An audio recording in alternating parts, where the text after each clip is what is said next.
Bénissons le Seigneur ce matin pour la grâce qu'il nous accorde de nous retrouver encore à cette 10e journée. Aujourd'hui, nous sommes le 10e jour de notre temps de jeûne et prière. C'est pratiquement la moitié. Nous allons vraiment prier. On va bénir Dieu qui nous a gardés, qui nous a fortifiés pendant les 10 jours. Au nom de Jésus, prions. Seigneur notre Père, Seigneur notre Dieu, nous nous tenons devant toi ce matin. Nous te bénissons pour la grâce que tu nous accordes de nous retrouver ensemble en ces lieux. Nous te bénissons, notre Père et notre Dieu. Nous te bénissons, Seigneur, pour ton amour. Nous te bénissons pour ta bonté. Nous te bénissons pour tout ce que tu fais pour chacun d'entre nous ce matin. J'aimerais te bénir ce matin. J'aimerais te glorifier, Seigneur, pour l'esprit de prière, pour l'esprit de foi, pour l'onction que tu nous accordes ce matin. Au nom de Jésus, au nom de Jésus, au nom de Jésus. Nous bénissons le Seigneur pour la présence de chacun d'entre nous et nous saluons aussi ceux qui sont en train de nous suivre à gauche ou à droite. Nous bénissons Dieu pour tous ceux qui sont avec nous à l'église ce matin. Avant de passer à notre méditation, j'aimerais que nous prenions un texte qui est important à mon avis. Tous les textes de la Bible sont importants, mais j'aimerais que nous puissions commencer par là ce matin. Je voudrais qu'on lit dans le livre de Jacques chapitre 5. Ça sera une déclaration. N'oublions pas, hier nous avons parlé avoir un autre résultat après ces temps de prière. Et nous allons continuer avec le même titre, avoir un autre résultat après ces temps de jeûne et prière. C'est vraiment ta pensée à toi, c'est ma pensée, c'est la pensée de Dieu. C'est la raison pour laquelle nous sommes là ce matin, c'est pour avoir un autre résultat. Allons dans le livre de Jacques chapitre 5, verset 17 jusqu'au verset 18. Jacques chapitre 5, verset 17 jusqu'au verset 18. La Bible nous dit, Élie était un homme de la même nature que toi et moi. Il était de la même nature que nous. C'est ce que la Bible dit. Il pria avec instance pour qu'il ne plût plus. Et il ne tomba point de pluie sur la terre pendant 3 ans et 6 mois. Ce n'était pas Dieu qui avait arrêté cette pluie-là, c'était Élie. La Bible dit qu'il avait prié. Élie était un homme comme Sylvain. Élie était un homme comme toi. Élie était un homme comme Dauphin. Élie était un homme comme moi. La Bible nous dit au verset 13, puis il pria de nouveau. Le ciel donna la pluie et la terre produisit son fruit. Regardez mes bien-aimés, la prière d'Élie avait amené un autre résultat. La prière d'Élie avait un autre résultat. C'est lui, à cause de sa prière, qui avait mis terme à la sécheresse, qui avait mis terme plutôt à la pluie. Et il a encore prié. La même bouche qu'il avait utilisée pour lier la pluie, c'est la même bouche qu'il avait utilisée pour qu'il pleuve en Israël de nouveau. C'est ce que j'aimerais ce matin que nous fassions. Nous allons prier, donc nous allons passer à la méditation d'un moment à l'autre, mais chacun va prier. Dis Seigneur, j'ai pris que j'ai la pluie, qu'il pleuve dans l'église, qu'il pleuve dans ma famille, qu'il pleuve dans mon ministère. Élie avait prié et la pluie était tombée. J'aimerais ce matin que tu pries aussi, que tu pries avec foi, que pendant ces 21 jours, j'aurai la pluie. Dans la pluie, il y a la bénédiction. Dans la pluie, il y a l'onction. Dans la pluie, il y a le Saint-Esprit. Dans la pluie, il y a la faveur de Dieu. Pendant la sécheresse, les gens avaient souffert. Mais quand Élie avait prié, la Bible nous dit que la pluie était tombée. Ce matin, c'est ce que tu vas faire. Nous voulons une pluie dans l'église. Nous voulons une pluie dans nos maisons. Nous voulons une pluie dans nos ministères. Nous voulons une nouvelle pluie dans tout ce que nous faisons. Ce n'était pas Dieu qui avait prié. Mais la Bible nous dit que Élie, et c'est ce qui est important, Élie n'était pas Dieu. Élie n'était pas un ange. Élie n'était pas un démon. La Bible nous dit clairement, il était un homme de la même nature que toi et moi. Mais il avait prié. J'aimerais ce matin qu'on prie, dit Seigneur, qu'il pleuve pendant ces temps dans l'église, dans nos familles, dans ma maison. L'année 2021, je veux vivre le surnaturel. La prière d'Élie avait amené le surnaturel. Ton temps de jeûne et prière doit aboutir à un surnaturel, vivre ce que tu n'as pas vécu. La Bible n'a pas dit que c'était Dieu qui avait donné la pluie, non. Puis il pria de nouveau, et le ciel donna de la pluie, et la terre produisit son fruit. Ce matin, tu connais quelle est ta sécheresse. Tu connais quelles sont les choses que tu n'as plus. Tu connais des choses que tu as perdues. Il y avait la pluie avant la prière d'Élie. Mais après, cette pluie s'était arrêtée. Il y a des choses, mes bien-aimés. La restauration aussi est une forme de pluie. La Bible dit qu'il donna la pluie, et la pluie, la terre produisit son fruit. Il n'y avait plus rien avant la prière d'Élie. Mais quand Élie avait prié, il y a eu la pluie. Toi qui me suis, tu peux prier. Tu auras la pluie aussi. J'aurai la pluie. L'Église aura la pluie. Au nom de Jésus, prions ensemble.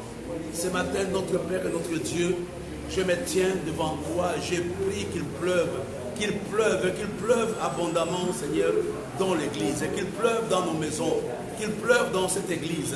Seigneur, nous savons que nous ne pouvons pas avoir un autre résultat sans la puissance du Saint-Esprit, sans cette pluie, sans le surnaturel.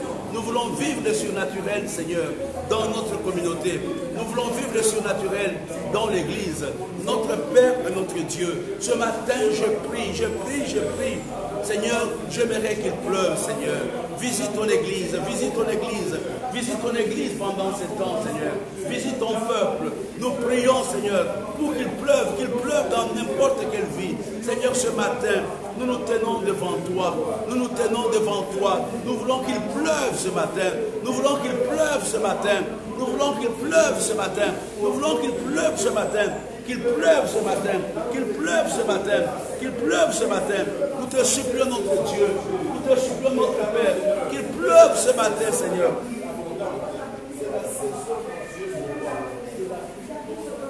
Tu vas encore prier. Que c'est la saison, comme Barthélemy dit. C'est ma saison. C'est la saison de la pluie abondante. La terre avait produit des fruits. À cause de la prière, à cause de la pluie d'Élie. La terre avait produit des fruits parce que Élie avait prié. Certainement ce matin tu me diras non, il n'y a rien à faire. Non, quand il va pleuvoir, la terre produira des fruits. La même personne que tu négliges, le même mariage que tu négliges, quand tu vas prier ce matin, tu peux donner. Quand il y a la pluie, il y a la verdure. Ce matin, tu vas encore prier.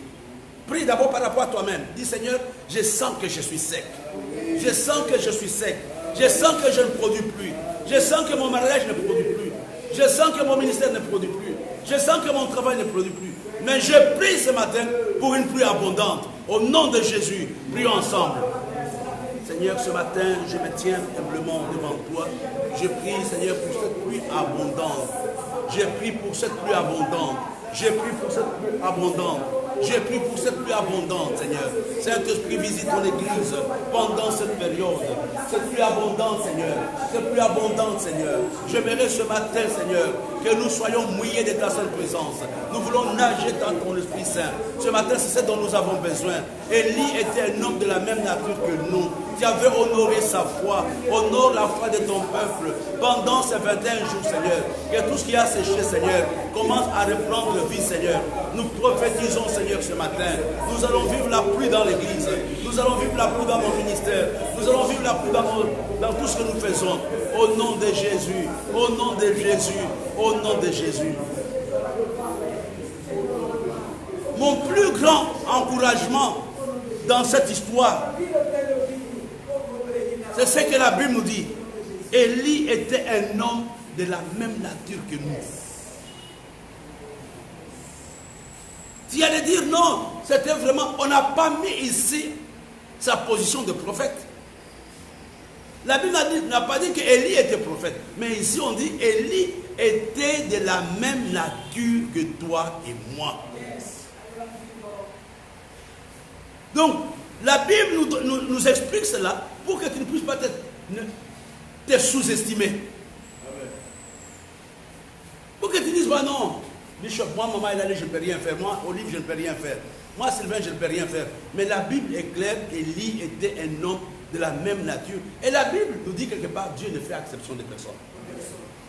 Tu peux, ce matin, prier pour un autre résultat dans l'église. Un autre résultat dans ton corps. Un autre résultat dans ta famille. Même là où, écoutez, un jour Dieu a demandé au prophète Ézéchiel de parler sur les eaux. Il a dit parle sur les eaux. Prophétise sur les eaux. Les eaux étaient secs. Mais quand Ézéchiel avait prophétisé, nous connaissons la suite. Ce matin, il y a des choses qui n'ont plus de vie. Il y a des choses qui nous ont dit, en tout cas, ça c'est un dossier déclassé. Ce dossier, vraiment, ça ne vaut plus la peine. Non, ça c'est déclassé, Bishop, mais en tout cas, moi, je ne compte plus là-dessus. J'ai oublié. Je parle à quelqu'un ce matin. Dieu va te répondre par la pluie. Dieu va te répondre par la pluie. C'est ce que nous demandons ce matin à Dieu. Qu'il pleuve dans nos vies, qu'il pleuve dans l'église, qu'il pleuve dans le ministère. Au nom de Jésus, prions ensemble. Seigneur notre Dieu, Seigneur notre Père, notre Roi, ce matin, nous sommes dans ces lieux. Nous prions spécialement, Seigneur, pour qu'il pleuve, qu'il pleuve, qu'il pleuve, qu'il pleuve, qu'il pleuve. Seigneur, nous tenons ces lieux, Seigneur. Nous voulons un autre, Seigneur, arrose, arrose, arrose. Arrose, Seigneur, l'église ce matin, Seigneur. Seigneur, que la terre redonne la pluie, que la terre redonne encore, que la terre produise son fruit, que la terre produise son fruit. Nous prions pour un réveil spirituel, Seigneur. Nous prions pour un réveil, Seigneur. Visite ton église pendant cette saison. Visite ton église pendant cette saison. Nous te bénissons, notre Père. Nous te bénissons, notre Dieu, Seigneur. Ce matin, nous prions, Seigneur, pour un autre résultat. Un autre résultat. Ne pas être le même, Seigneur, tel que nous avons commencé cette réunion. Au nom de Jésus. La Bible nous dit, la terre produisit son fruit. Nous allons encore prier ce matin, dit Seigneur. Nous prions pour un véritable réveil, comme disait Sylvain tout à l'heure. Un véritable réveil spirituel personnel et un réveil spirituel collectif. On ne doit pas dire non, ces gens sont toujours... Cette maman a toujours été comme ça. Si cette maman a toujours été comme ça, nous avons échoué. Parce qu'Élie avait prié pour un autre résultat. Et la terre avait donné le fruit. Nous pouvons prier pour que Barthélemy change. Nous pouvons prier pour que Paul change. La Bible nous dit que la prière d'Élie avait amené un autre résultat. La prière d'Élie avait amené la pluie. Et la terre avait produit son fruit. Mais bien aimé, nous nous lamentons trop, ceci ne marche pas, tel a un mauvais caractère. Mais ce matin, on va dire, Seigneur, que ta pluie saisisse tout cela que nous avons mis sur notre liste noire. Là où nous pensons qu'on n'aura plus jamais de résultats. Que Dieu nous étonne par de conversions, par de réveils authentiques dans l'église. Au nom de Jésus, prions ensemble. Seigneur, notre Père et notre Dieu, tu es le Dieu, Seigneur, qui est capable de nous donner un autre résultat. Ce matin, notre Père et notre Dieu, nous prions qu'il pleuve, qu'il pleuve, qu'il pleuve dans l'église, qu'il pleuve dans l'église, qu'il pleuve dans l'église, qu'il pleuve dans l'église. Nous voulons, oh notre Père et notre Dieu, qu'il pleuve dans l'église. Nous te bénissons ce matin. Nous te glorifions, notre Père et notre Dieu. Au nom de Jésus. Au nom de Jésus. Au nom de Jésus. Au nom de Jésus. Alléluia. Nous allons chanter cette strophe avec Olive comme interaltérée.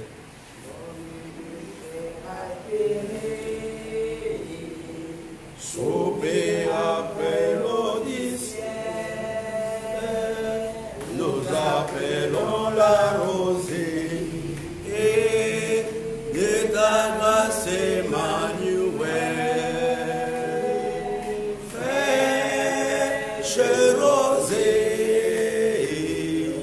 descendez sur nous tous, ô divines ondes, et venez arroser-nous. Fraîche rosée,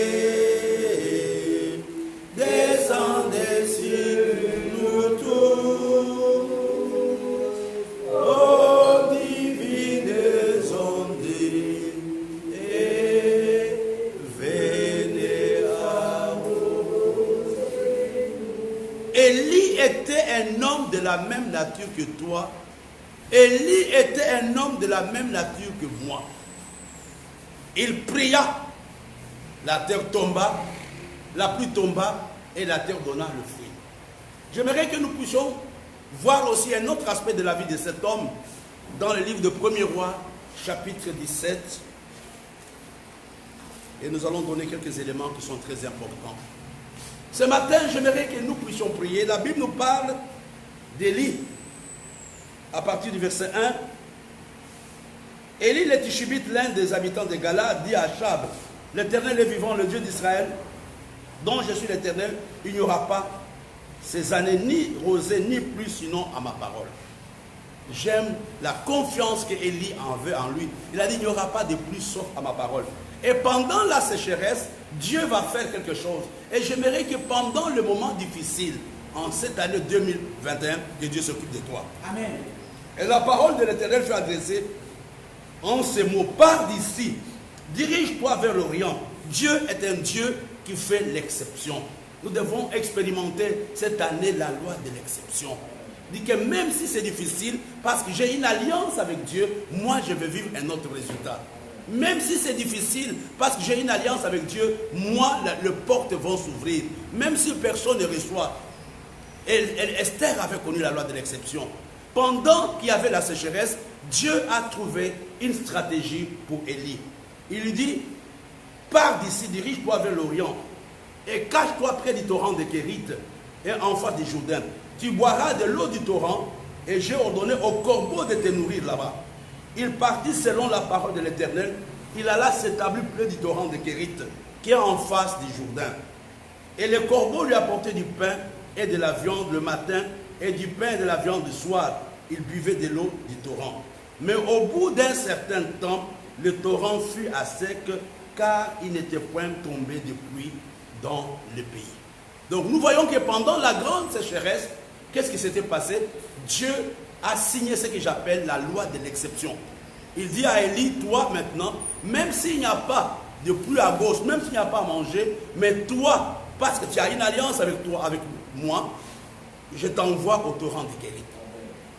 J'aimerais ce matin que quelqu'un jouisse de la loi de l'exception pendant le temps de jeûne et prière. Même si dans ta famille, personne n'a réussi, mais toi, tu réussiras. Amen. Même si dans ta famille, tout le monde est sous la malédiction, mais toi, tu ne seras pas sous la malédiction parce que tu as une alliance avec Dieu. C'était comme le cas d'Élie. Tous les pays étaient dans la sécheresse, mais Dieu a trouvé un endroit stratégique, c'était le torrent de Kérit. J'aimerais que tu sois à ce torrent de Kérit. Pendant, Seigneur, la crise sanitaire, que Dieu te protège. Pendant la crise économique, que Dieu te protège. Quand toutes les boutiques vont fermer, mais ta boutique à toi ne fermera pas.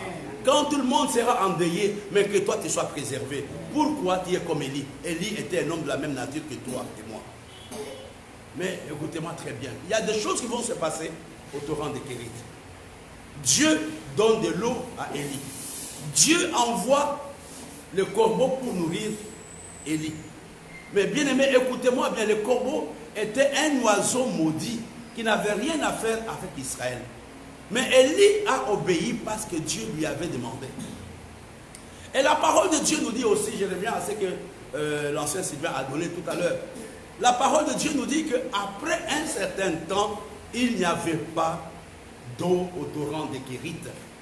Parce que l'eau avait séché. Et Élie n'a pas paniqué. Élie n'a pas bougé. J'aimerais ouvrir une parenthèse. Il faut toujours différencier les difficultés de ta destinée. Amen. Les difficultés n'ont rien à faire avec ta destinée. Oh, yes. Ne dis pas parce que je ne parle pas de problème, Dieu n'est plus avec moi. C'est que Dieu m'a dit, il ne le fera pas. Non, c'est que Dieu a dit, il le fera. Amen. Et il n'y avait plus d'eau au torrent de Kérit. Et qu'est-ce qui s'est passé? C'est ce que Sylvain nous a dit. Élie a reçu une nouvelle instruction. La Bible nous dit, au bout d'un certain temps, le torrent fut à sec, car il n'était point tombé de pluie dans le pays. Alors la parole de l'Éternel lui fut adressée en ces mots. Élie, lève-toi, va à Sarepta qui appartient à Sidon et demeure là. Voici, j'ai ordonné à une femme veuve de te nourrir. Quand il n'y avait plus d'eau à Kérit, Dieu n'a pas abandonné Élie. J'aimerais dire à quelqu'un, c'est vrai que ton Kérit est à sec. Amen. Mais Dieu a une veuve de Sarepta pour toi quelque part. Amen, amen, amen, amen. Ton Kérit est à sec, ça je sais. Je sais que dans ce commerce, tout est fini. Je sais que cette personne-là ne peut plus rien faire pour toi. Ne panique pas. C'est le moment de dire à Dieu, mais voici, qu'est-ce que tu veux que je fasse? Quel est le prochain pas? Quelle est la prochaine étape? Souvent, quand l'eau finit à Kérit, nous paniquons. C'est tout à fait normal. Quand l'eau finit à Kérit, nous lamentons. Mais quand l'eau est finie à Kérit, Dieu a de nouveau parlé. N'oublions pas que Élie n'est pas venu à Kérit seul. C'est Dieu qui l'avait envoyé à Kérit. Et c'est Dieu qui s'était occupé de lui à Kérit. Mais le même Dieu qui l'avait envoyé à Kérit, c'est le même Dieu qui le prend, qui l'envoie à la veuve de Sarepta. J'aimerais ce matin, pendant ces 10 jours, ces 9 jours, ces 11 jours qui nous restent, que tu dises à Dieu, je suis à Kérit, qu'est-ce que tu veux que je fasse? Yes. Il n'y a plus de pluie, je n'ai plus le business. Dieu est un Dieu qui a une instruction à te donner. Dieu est un Dieu qui peut te dire quel est le prochain pas à faire. Tout ce que Dieu attend de toi, que tu sois sensible à ce qu'il veut te dire. Et des fois, nous nous battons. Peut-être que ce n'est même pas le temps de Dieu. Je sais ce matin que quelqu'un partira de Kérit à Sidon. Si ce n'est pas toi, mais c'est moi. Tu peux prier, non, voilà, Seigneur, regarde, tu m'as envoyé les hommes d'affaires, tous sont partis. Vraiment, alors je fais mon église. Non! C'était des Kérit pour toi. Ils étaient là pour un temps. Maintenant, Dieu veut t'amener à une autre dimension, la dimension de la veuve de Sarepta. Amen. Même la dimension de la veuve de Sarepta était passagère, parce que Dieu a encore fait expérimenter à Élie une autre dimension, être nourri par les anges. Premièrement, c'était un oiseau qui avait nourri Élie. Après, c'était une veuve qui avait nourri Élie. Après la veuve, c'était les anges qui ont nourri Élie. Il y avait d'abord le naturel, ou l'animal. Après l'animal, il y a eu l'humain. Après l'humain, il y a eu le surnaturel. J'aimerais que pendant ce temps, que tu dis, Seigneur, je vais expérimenter le progrès, un autre progrès, une autre dimension dans ce que j'ai fait, dans cette église. Tu es habitué à voir Dieu de Kérit, mais il y a un Dieu qui est à Sarepta. Tu es habitué à voir le Dieu de Sarepta, mais il y aura un autre Dieu qui va te dire que lui, il nourrit par les anges. Si on se mettait à discuter, les gens diraient non, moi c'est seulement les corbeaux qui me nourrissent. Et il dit que non. Un autre dira non, moi ce sont des veuves qui me nourrissent. Mais un autre allait dire, moi ce sont les anges qui me nourrissent. Que Dieu t'aide à changer de dimension. Tu as besoin d'un autre résultat ce matin. Si Kérit est à sec aujourd'hui, ne pleure pas. Je m'adresse à moi. Dieu veut t'amener à la veuve de Sarepta. Et quand tu finiras ton temps auprès de la veuve de Sarepta, il y aura les anges qui vont te venir. Si Kamle ferme, ne panique pas. Il y a une autre veuve de Sarepta pour toi. Si le marché là, tu le perds, Jean-Marc, il y a un autre marché. C'est ça le grand secret avec Dieu. C'est le suivre, être prêt à nous amener là où il veut. Être prêt à nous amener, c'est ça ta prière, que ta volonté s'efface. Il y a des gens qui pleurent. Pourquoi ils pleurent? Parce que l'eau de Kérit s'est arrêtée. Il y a des gens qui paniquent tellement quittés. Frère, il y a peut-être quelqu'un qui t'a donné 100 000, mais il y aura un autre qui te donnera 1 million. Amen. Ce n'est pas impossible. Amen. Peut-être que tu étais habitué à quelqu'un qui t'a donné chaque jour 5 flacons ou 5 bouteilles de lait. Mais celui qui viendra va te faire de toi un commerçant. J'aimerais ce matin, avant de continuer, on va terminer dans quelques minutes, que tu pries, dis Seigneur, je veux un autre résultat, change mon statut pendant ce temps. Peut-être que tu te sens être seul à Kérit, mais Dieu veut t'amener auprès de la veuve de Sarepta. Peut-être que tu as déjà été avec la veuve de Sarepta, Dieu veut t'amener à une autre dimension, expérimenter l'intervention des anges dans ta vie. Au nom de Jésus, prions ensemble. Seigneur notre Père, Seigneur notre Dieu, ce matin, Je prie, mon Père et mon Roi, tu es le Dieu qui est capable de changer mon statut. Tu es le Dieu qui est capable de changer ma position. Change le statut de cette église. Seigneur, nous sommes à Kérit. Nous voulons aller ensemble à Sidon où il y a la veuve de Sarepta. Seigneur, nous prions ce matin. Nous voulons expérimenter, Seigneur, un progrès dans ce que nous faisons. Nous voulons expérimenter une nouvelle dimension de notre Père et notre Dieu. J'aimerais ce matin me tenir devant toi, Seigneur. Regarde, dans mon Kérit, il n'y a plus d'eau. Mais aujourd'hui, je m'attends à toi. Tu es le Dieu qui est capable de m'instruire. Au nom de Jésus. Au nom de Jésus. Et quand Élie est parti, il n'a pas trouvé une femme riche. Il a trouvé une veuve. Et cette femme va lui dire, hey, Élie, écoute, tu t'es trompé d'adresse. Parce que moi, là, je n'ai rien à manger ici. Moi et mon enfant, nous n'avons que le dernier repas. Quand nous mangeons, nous allons mourir. Mais Élie lui a dit, donne-moi d'abord à manger. Je voudrais rapidement, pour terminer ce temps de jeûne et prière, ce temps de prière de ce matin, vous donner les 7 grands ennemis de la destinée. Les 7 grands ennemis de la destinée, à partir du message que j'ai donné, vous allez seulement les noter et vous allez les comprendre. Et si vous nous suivez, vous pouvez prier avec nous par rapport à cela. Le premier ennemi, souvent nous avons l'impression que c'est le diable. C'est le diable qui me combat, c'est la sorcellerie. Bien sûr, on verra la sorcellerie demain, etc. Mais le premier ennemi de la destinée, c'est l'ignorance. L'ignorance. Quand tu ne connais pas Dieu, quand tu n'as pas la volonté de Dieu, tu seras à la merci du diable. Tu vas aller chez les malades. Le premier ennemi de ta destinée, c'est l'ignorance. Quand l'eau était finie à Kérit, Dieu n'a pas laissé Élie, ignorant, lui a dit non, c'est fini ici, mais il y a une solution pour toi.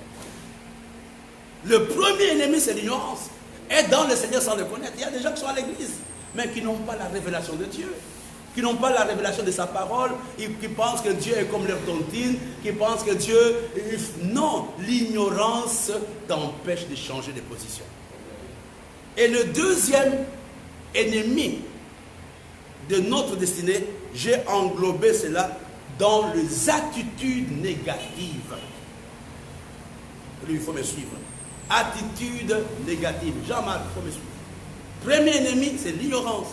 Deuxième ennemi, les attitudes négatives. Plusieurs nous sommes dedans. Au torrent de Kérit, Élie n'a pas commencé à pleurer, à paniquer. Il attendait les instructions de Dieu. C'est quoi les attitudes négatives? J'ai noté 4 choses. La pitié de soi. L'apitoiement de soi. Ah non, moi là, vraiment, notre église, moi Jean-Marc, je ne comprends pas. Moi Olive, mon grand frère, ma grande sœur, ma mère, ainsi de suite. L'apitoiement de soi détruit ta destinée. C'est un ennemi de ta destinée. Il y a des gens, et le diable prend plaisir à t'amener à pleurer sur ta situation. Non seulement l'apitoiement de soi, mais les pensées et les paroles négatives. Regardez la veuve de Sarepta. Quand Élie arrive, il a dit que non, nous n'avons rien. Moi et mon enfant, nous mangeons et nous allons mourir. Ce matin, pendant ce temps de jeûne et prière, évite les paroles et les pensées négatives. Et non seulement les paroles et les pensées négatives, mais la paresse. La paresse. Il y a des choses qu'on change quand on travaille. Moi, je bénis Dieu que je ne suis pas paresseux. Non seulement la paresse, mais la passivité. Pour les paresseux, la passivité. Et vous comprenez, le premier ennemi de ton miracle, c'est toi-même, ton ignorance. Le deuxième, j'ai donné l'ensemble de quoi? L'ensemble des attitudes négatives.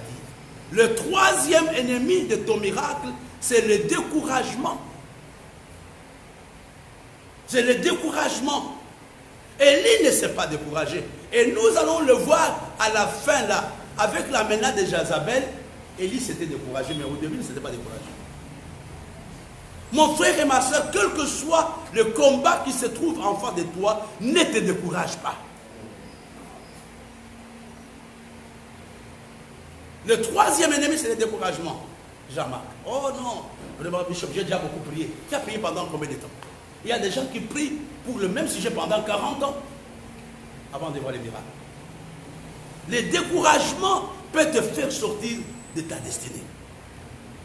On va gagner le temps. Le quatrième ennemi de ta destinée, ce sont les habitudes et la routine. Et malheureusement, nous tombons dans ce piège. Élie pouvait être content en disant, mais c'est bien, comme je suis ici, là, il n'y a plus à boire, je reste. Mais non. Dieu lui a dit, je ne t'ai pas préparé pour rester à Kérit, il faut aller auprès de la veuve de Sarepta. Et là encore, Dieu l'a enlevé, l'a emmené ailleurs. Je n'aimerais pas que l'habitude bloque ta destinée. Dieu t'appelle à faire autre chose. Dieu veut que tu puisses avoir un autre résultat. Non, tu sais, Bishop, nous les Bamileke, nous faisons toujours comme ça.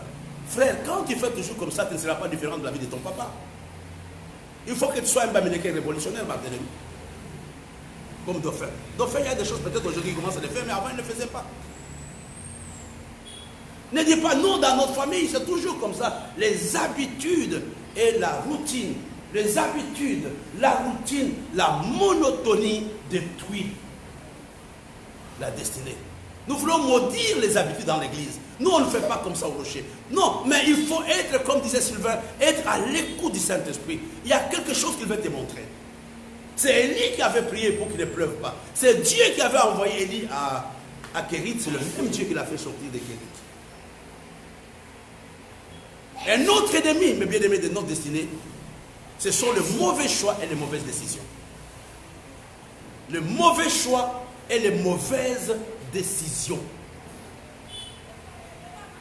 Si Élie s'était entêté en disant, je vais organiser un temps de jeûne et de prière, il n'y aurait pas de pluie. Mais il fallait que Dieu l'enlève là-bas, l'amène auprès de la veuve de Sarepta. Et là encore, la veuve de Sarepta était, entre guillemets, elle était pauvre. L'aspect extérieur de cette femme ne ressemblait à rien. Mais Dieu lui dit, c'est là où je t'ai envoyé. Le mauvais choix et les mauvaises décisions nous amènent, nous font sortir de la destinée. Combien de gens pleurent aujourd'hui, même ce matin, à cause de la décision qu'ils ont prise hier? Combien de gens pleurent ce matin à cause de mauvais choix? Mais nous comptons sur la grâce de Dieu. Nous comptons sur la grâce de Dieu. Seigneur, dans cette décision, j'ai agi en insensé. Un jour, nous connaissons le cas du roi Asa. Il a pris une décision de s'allier avec les étrangers. Mais Dieu lui dit, dans cette affaire, tu as agi en insensé. Le mauvais choix, les mauvaises décisions nous font sortir de notre destinée. Mais la grâce de Dieu est là pour corriger cela. Je vais terminer avec les 3 derniers points. Un autre ennemi de notre destinée, c'est l'esprit de moindre effort. Jean-Marc n'est pas dedans. Des gens qui veulent que tout tombe du ciel, qui ne font aucun effort, Paul. La loi de moindre effort, l'esprit de moindre effort, je ne fais rien faire. Non, mon frère, il y a des situations où il faut te battre. Il y a des situations où il faut insister. Il y a des situations où il faut courir. Moi, j'ai fait à la maison, même des fois, 1 mois sans que je puisse changer l'interrupteur. Parce qu'il y a la loi de moindre effort. Il faut que quelqu'un vienne à dire, non, voilà, Bishop, c'est dangereux, je vais le changer. C'est l'esprit de paresse. Ça, ce n'est pas Dieu. Pour changer une pile, il faut 1 mois, il faut intercéder pour que tu changes la pile de l'église. Les clignoteurs s'arrêtent aujourd'hui, il faut intercéder, tu vas les changer après 6 mois. Entre-temps, la police te verbalise. Et tu pleures 50 000. L'esprit de moindre effort. C'est un ennemi de la destinée. Et je termine avec les 2 derniers par lesquels nous avons commencé avec Barthélemy. Le refus de me repentir. L'absence de la repentance et l'absence de la consécration sont les ennemis de notre destinée. Quand Dieu te demande de te repentir, il faut le faire. J'ai causé un enfant il y a quelques jours, il dit en tout cas, moi je ne peux pas changer. L'absence de la repentance, le refus de me repentir, le refus de reconnaître mon erreur. La repentance n'est pas seulement vis-à-vis de Dieu, même dans la société, même dans ton mariage, même dans ta famille. Viens un peu voir ton frère, ta soeur, ton mari en disant, je me suis trompé, pardonne-moi. L'absence de la repentance c'est un changement de vie. L'absence de la consécration est un obstacle à notre destinée. Il y a des gens, quand il a pris une décision, il ne peut pas changer. Tu ne vas même pas le voir pleurer que non, là je me suis trompé, je n'ai plus beaucoup de temps. Je connais une maman qui avait à l'époque cet esprit. Un jour nous nous sommes tiraillés, c'était un samedi. Nous nous sommes tiraillés. Non, un vendredi, je me rappelle. Mais samedi, Dieu me dit, elle viendra. Et samedi, cette femme est venue me voir. Il a dit, papa, je me suis trompé sur tel point, sur tel point, sur tel point. Nous avons prié. C'est à cela que Dieu nous appelle. Nous repentir, reconnaître nos erreurs devant Dieu, reconnaître nos erreurs devant nos frères. La repentance amène la joie dans la maison. La repentance, c'est le changement de vie. C'est me tourner vers Dieu. Ne dis pas, qui t'a dit que je ne me suis pas repenti? Non, on doit voir le fruit de la repentance. On doit voir que cet homme a changé. Que non, je me suis repenti dans mon cœur. Non, frère, il faut aller voir la personne qui t'a offensé. Et je termine avec le dernier point. Un autre ennemi de notre destinée, c'est le refus de me soumettre à la volonté de Dieu. Si Élie ne s'était pas soumis à la volonté de Dieu, il allait mourir de faim à Kérit. Nous allons terminer cette prière. Nous allons faire une seule prière ensemble. Seigneur, nous maudissons ce matin, nous détruisons tous les ennemis de ta destinée dans nos vies. Et nous allons en profiter pour recommander le séminaire qui commence ce soir. Et après, l'ancien dauphin priera. Au nom de Jésus, prions. Seigneur, nous bénissons ton Saint-Nom pour la grâce que tu nous accordes ce matin. Nous voulons avoir un autre résultat, Seigneur. De la même manière que la prière d'Élie avait amené la pluie, nous croyons que la prière, Seigneur, les différentes prières que nous allons faire pendant 21 jours vont amener un véritable changement, une transformation dans l'Église et dans nos différentes vies. Seigneur, tu connais tous les ennemis de notre destinée. Nous nous tenons devant toi, Seigneur, pour que ces ennemis ne puissent pas nous retarder notre marche avec toi. Nous te recommandons le séminaire de cette nuit. Nous nous tenons devant toi, Seigneur. Nous prions, Seigneur, pour le rassemblement. Nous prions pour ta présence. Nous prions pour l'organisation au nom de Jésus. L'ancien dauphin va prier.